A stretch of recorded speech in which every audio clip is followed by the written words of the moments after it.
Buenas, bienvenidos al video. En este video vamos a hablar sobre economía para no economistas.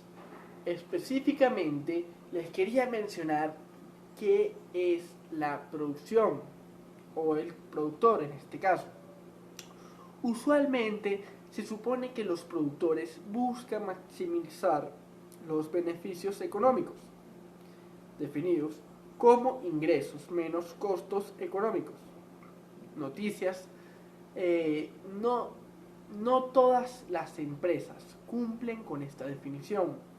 Pensemos, por ejemplo, en el caso de una sociedad anónima que está en manos de un gerente. Esto puede querer maximizar su tiempo en la empresa, más que los beneficios de la misma, y por lo tanto tener una conducta muy conservadora.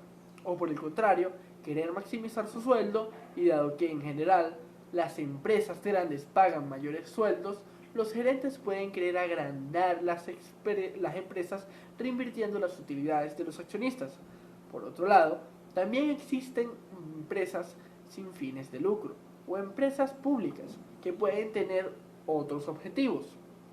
Las empresas que analizaremos utilizan distintos factores productivos, como por ejemplo trabajo clasificado o no clasificado, capital, que podrían ser máquinas, equipos y edificios, recursos naturales, tierra y materia prima, entre otras cosas, los cuales son combinados para producir determinado bien o servicio.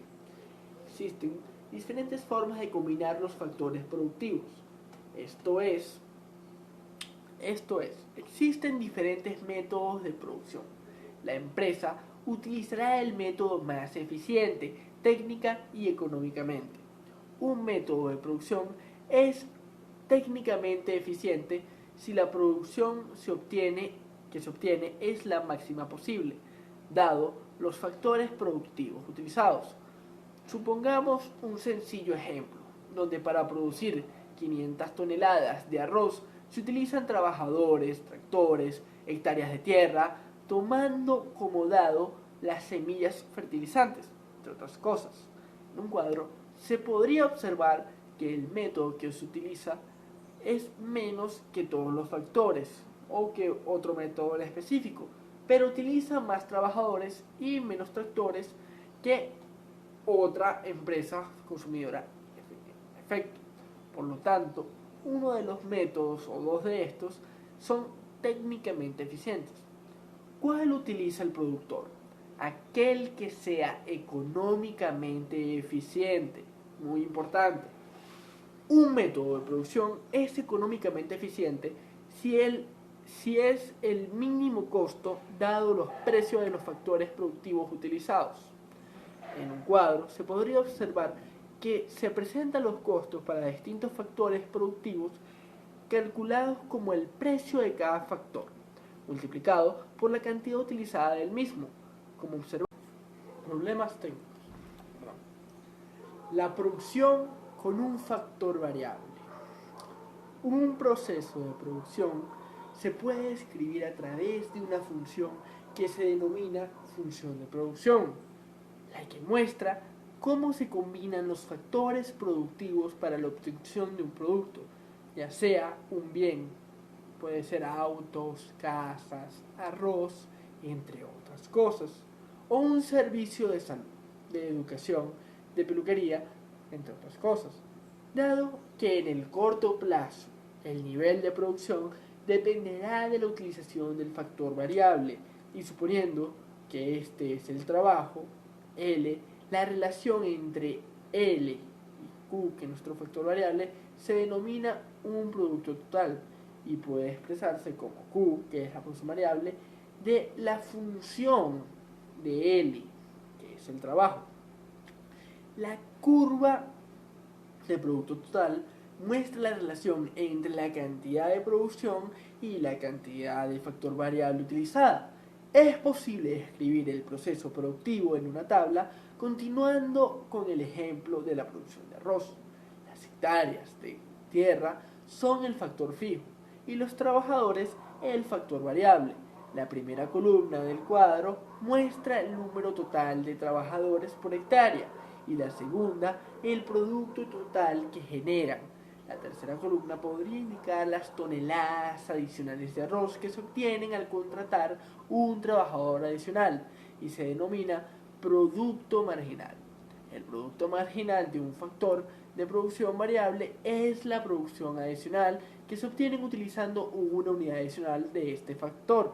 Por ejemplo, de pasar de contratar un trabajador a 2, la producción aumenta de 1 tonelada de arroz a 3. Por lo tanto, el producto marginal del segundo trabajador son toneladas de arroz. De la tabla surge una importante característica. A niveles bajos de contratación de trabajadores, el producto marginal es positivo y creciente.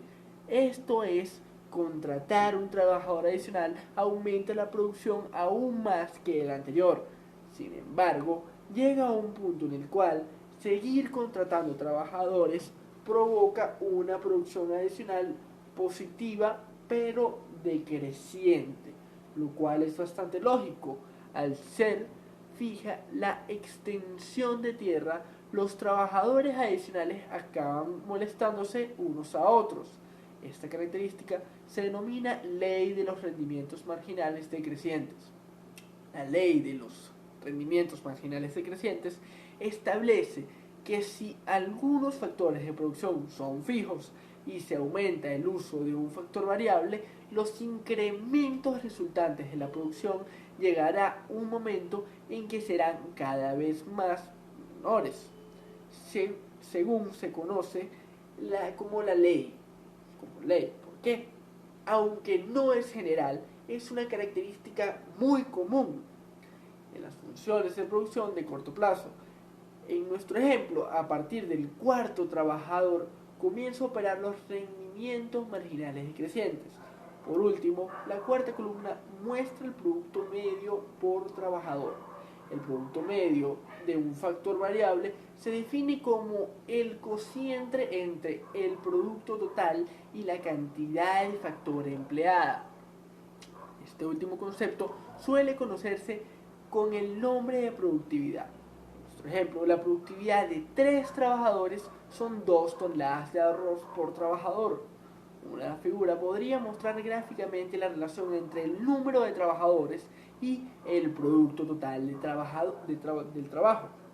Como observamos, pasa por el origen. Por lo tanto, si encontramos trabajadores, no obtenemos ninguna producción. Por su parte, en las otras figuras podremos mostrar gráficamente la relación entre el producto marginal del trabajo, o sea, PM, y el producto medio del trabajo, PME.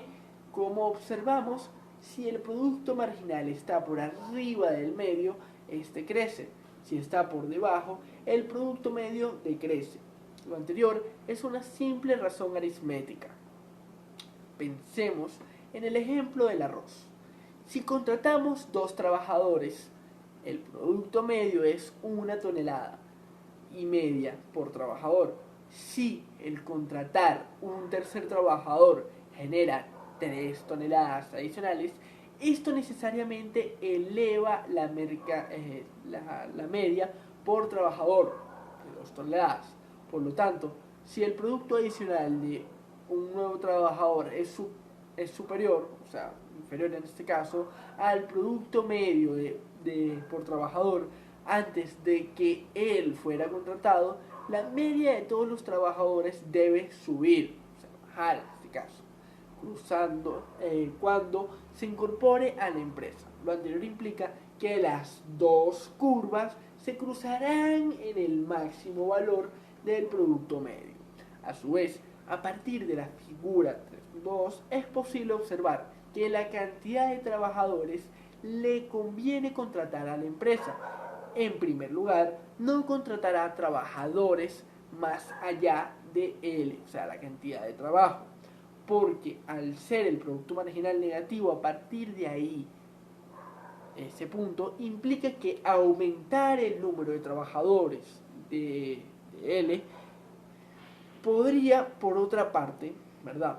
Tampoco le conviene contratar menos trabajadores que cantidad de trabajo, porque hacer el producto marginal mayor que el medio, al incorporar un trabajador más, aumentará la productividad de todos los trabajadores. Por lo tanto, la empresa contratará trabajadores en el tramo comprendido entre L sub 0 y L sub 1, o sea, la cantidad de trabajo sub 0 y la cantidad de trabajo sub 1. Sin más que agregar, les quería agradecer por ver nuestro video. Esperamos que el video le haya sido de muchísima utilidad y nos vemos pronto en futuros videos.